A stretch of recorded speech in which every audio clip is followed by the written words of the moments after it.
నమస్తే. ఎన్నో ఆధ్యాత్మిక కార్యక్రమాలు, అలాగే పొలిటికల్ ఆస్ట్రాలజీకి సంబంధించి చాలా వీడియోస్ మనం మన ఛానల్‌లో చూసున్నాం. మీ నుంచి చాలా మంచి ఆదరణ లభిస్తోంది. అందులో భాగంగా ఈరోజు ఒక మంచి టాపిక్ మాట్లాడబోతున్నాం. చాలా హిట్ టాపిక్, అందరికీ తెలిసిందే అని మీరు అనుకోవచ్చు. కానీ కొంతమంది వ్యక్తులు చెప్పినప్పుడు, కొన్ని జాతకాల గురించి చెప్పినప్పుడు ఖచ్చితంగా నమ్మి తీరాలి అనిపిస్తుంది. అలాంటి వారే మురళీధర్ శర్మ గారు, ప్రముఖ ఆస్ట్రాలజర్ నాతో పాటు ఉన్నారు. లోకేష్ గారికి సంబంధించి కొన్ని ఇంట్రెస్టింగ్ టాపిక్స్ మాట్లాడబోతున్నాం. పదవితో పాటు ఆయన ఏ స్థానంలో ఉండబోతున్నారు, ప్రజాదరణ ఆల్రెడీ వచ్చింది, 91,000 మెజారిటీ పై చిలుకుతో ఆయన గెలిచి ఉన్నారు. గతంలో ఓడిపోయిన స్థానం నుంచి ఎక్కడైతే ఏదైతే పోగొట్టుకుంటామో అక్కడే ఖచ్చితంగా నిలబడి సాధించిన వ్యక్తిగా ఆయన అందరూ అభిమానిస్తున్నారు. పార్టీ వాళ్ళు కానివ్వండి, అందరూ కూడా. మరి ఆయన అభిమానం ఆ స్థాయిలో ఉండటానికి గల కారణాలు ఏమిటి అనేది కూడా తెలుసుకునే ప్రయత్నం చేద్దాం. నమస్కారం గురుగారు. మహాదేవ శ్రీమాత్రే నమః. గురుగారు, లోకేష్ గారి యొక్క జాతకం ఏ విధంగా ఉంది, ఫ్యూచర్ అంతా ఏ విధంగా ఉండబోతుంది, ఆయన ఏ స్థానంలో ఉండబోతున్నారు, ఏ పదవిని అలంకరించబోతున్నారు చెప్పండి. తప్పకుండా అమ్మ. అయితే ఇక్కడ ఈరోజు మనం చూసేటువంటి ఈ యొక్క జాతకము నారా చంద్రబాబు నాయుడు గారి యొక్క అబ్బాయి లోకేష్ గారు. ఇది ఈ యొక్క సమాజానికి అందరికీ కూడా తెలిసినటువంటి విషయము.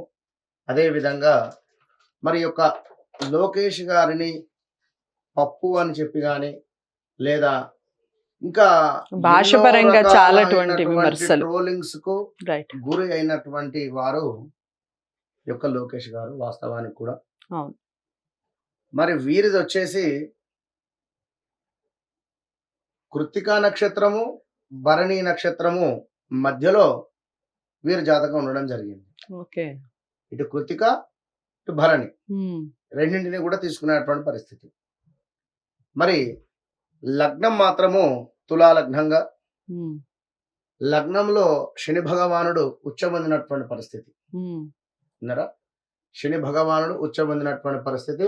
మరి వీరి జాతక రీత్యా వీరి లగ్నం నుండి వీరికి 6వ స్థానానికి సంబంధించినటువంటి అధిపతి, అంటే 6వ స్థానానికి సంబంధించినటువంటి అధిపతి, ఎట్ ద సేమ్ టైం 3వ స్థానానికి సంబంధించినటువంటి అధిపతి ద్వితీయాత్ ఉండడము. అదే విధంగా ఇక్కడ శని భగవానుడు ఉచ్చబొందడము.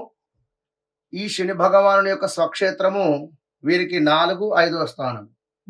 4, 5వ స్థానానికి అధిపతి అయినటువంటి శని భగవానుడు లగ్నంలో ఉచ్చబొందడం చేత, 6వ స్థానానికి అధిపతి అయినటువంటి గురువు ద్వితీయంలో ఉండడం చేత మాటలు కాస్త మందకోడిగా వచ్చేటువంటి పరిస్థితితో కూడుకొని, అదే విధంగా శరీరము లావుగా, గురు శనుల కలయిక గాని, గురు శని పక్క ఇంట్లో ఉన్న, లేదా గురువు శని కలిసి ఉన్నప్పటికీ కొంత శరీరము పెరిగేటువంటి పరిస్థితి ఉంటుంది. ఓకే. విన్నారా? దానిని తను అర్థం చేసుకొని వాస్తవానికి ఇటు భరణి నక్షత్రం అన్నా, కృత్తిక మొదటి పాదం అన్నా కూడా మేషరాశి కిందకే తీసుకోవడం జరుగుతూ ఉన్నది. రైట్. విన్నారా? మేషరాశి వారంటేనే ఎంతో స్పీడ్నెస్. ఒక మాట ఎవరైతే అన్నా కూడా వారు సమయం వచ్చిన తర్వాత వారికి సినిమా చూపిస్తారు. టైం బాలేనప్పుడు తప్పకుండా తగ్గి ఉంటారు. మేషరాశి వారు ఎవ్వరైనప్పటికీ కూడా అశ్విని నక్షత్రం గాని, భరణి నక్షత్రం గాని, కృతికా నక్షత్రం 1వ పాదం గాని, కొంత కృతికాకు లేజినెస్ ఉంటుంది, బద్ధకష్టం ఉంటుంది. ఆ బద్ధకష్టం ముఖంలో కనబడుతుంది. కానీ భరణి నక్షత్రం గాని, అశ్విని నక్షత్రం వారు ఎవరైనప్పటికీ కూడా వీరు చాలా స్పీడ్నెస్ ఉంటుంది. ఏ పనైనా తొందర కావాలి అని ఉంటుంది. విన్నారా? వీరు తప్పకుండా కూడా వీరి సమయం ఇప్పుడు వచ్చింది అని చెప్పి మనం అనుకోవచ్చును. 100కు 100%.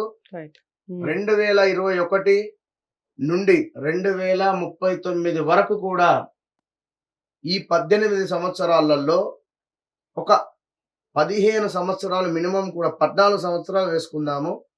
లోకేష్ గారి యొక్క రాజకీయ వ్యవస్థ, ఆ రాజకీయానికి సంబంధించి అద్భుతమైనటువంటి మలుపులు తిరిగేటువంటి పరిస్థితి ఉంది. ఇన్నేళ్ళు ఒక ఎత్తు, ఇప్పుడు ఒక ఎత్తు.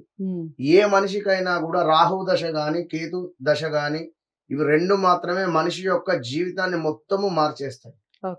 రాహువు వీరికి 9వ స్థానంలో ఉన్నాడు. 100% చంద్రబాబు నాయుడు గారికి లోకేష్ గారికి కొంత పరస్పరము పడని వ్యవస్థ ఉంటుంది. ఇది అబ్జర్వ్ చేసుకోండి ఎవరైనా కూడా. వీరొక మాట అన్న తను కాదు అని చెప్పనడం అంటే ఒక వాదన ఉంటుంది వీరిద్దరికి. కొంత బాండింగ్ తక్కువ ఉంటుంది. బయటికి మాత్రం మా నాన్న అని గాని లేదా నా కొడుకు అని చెప్పి ఉంటుంది. కానీ ఇద్దరు ఒక దగ్గర ఉంటే మాత్రము కొంత ప్రేమ అనేటువంటి తక్కువ ఉంటుంది ఇక్కడ. అర్థం చేసుకోండి నేను చెప్పేటువంటి. ఎందుకు అంటే 9వ స్థానంలో రాహు ఉండడం చేత తండ్రి స్థానం అది కనుక 4వ స్థానంలో రాహు ఉంటే తల్లికి కొడుకుకి కాస్త బాండింగ్ తక్కువ ఉంటుంది. 4వ స్థానం ఈ యొక్క తల్లిది కనుక కొంత ప్రేమ తక్కువ ఉంటుంది, ఎక్కువగా వాదించేటువంటి పరిస్థితి ఉంటుంది. ఇక మరి రాహు దశ వీరికి 9వ స్థానంలో ఉండడం చేత పూర్వ జన్మ సుకృతంగా భావన చేసుకోవాలి. 9వ స్థానం అంటే 18 సంవత్సరాలు రాబోయే అంటే ఆల్రెడీ 2021 ఎంటర్ అయింది. ఇప్పుడు రాహువులో గురు దశ ఉండేటువంటి సందర్భంలోనే వీరికి తప్పకుండా కంప్యూటర్ బేస్డ్. ఎందుకు అంటే భరణి నక్షత్రం గాని కృతిక అయినా కూడా ఇవి రెండు కూడా మనకు మేషానికి సంబంధించినవి. భరణి అంటేనే శుక్రుడు, అంటే శుక్రుడు అధిపతి. శుక్రుడు అంటే కొంచెం సిస్టమ్ బేస్డ్ ఇట్లా ఉండేటువంటిది. అభివృద్ధి ఎక్కువ, ఎట్లా ఎప్పుడు కూడా పాష్ గా ఉండాలని చూస్తారు వీరు. శుక్ర నక్షత్రాల వారు ఎప్పుడు ఒక కొత్తదనాన్ని కోరుకునేటువంటి వారు. At the same time Krittika కూడా. కనుక ఈ మనకు మేషమైన అదే విధంగా సప్తమాతు చంద్రుడు కూడా ఉండడం చేత కొంత డిప్రెషన్ ఉంటుంది లోకేష్ గారికి ఖచ్చితంగా కూడా. ఎందుకు డిప్రెషన్ అంటే ఎవరైనా ఒక మాట అన్న ఆలోచన ఇలాంటివి ఉండేటువంటి పరిస్థితి ఉంటుంది. తప్పకుండా రాబోయే ఈ మన రోజులలో కుదిరితే ఐటీ కావచ్చును లేదా అభివృద్ధికి సంబంధించిన ఎలాంటి శాఖకైనా కూడా తప్పకుండా ఇతన్ని నియమించేటువంటి పరిస్థితి ఉంది. చక్కటి పోస్ట్ వీరికి వచ్చేటువంటి పరిస్థితి అయితే గోచరిస్తుంది 100%. రైట్. సో అదండి మొత్తానికి లోకేష్ గారికి సంబంధించి గతంలో ఎలా ఉన్నా నేను ముందుగా చెప్పినటువంటి ఎక్కడైతే మనం కోల్పోతామో, ఎక్కడైతే మనం డౌన్ఫాల్లో ఉంటామో అక్కడే ఆగకుండా ఎక్కడైతే పోగొట్టుకుంటామో మళ్ళీ అక్కడి నుంచి ఉవ్వెత్తున లెగిసిన పరిస్థితి ఈ రోజున మనం చూస్తూ ఉన్నాం. లోకేష్ గారు చెప్పండి. మేషము అయినా వృషభమైనా, ఉదాహరణకు మేషమైన గత 2 years నుండి గురువు 12లో ఉండడం చేత కొంత అవమానాలు జరిగినటువంటి సందర్భము మేషానికి. లగ్నాతు రావడం చేత లాస్ట్ 1.5 year నుండి కూడా అవమానాలు జరిగినటువంటి సందర్భము.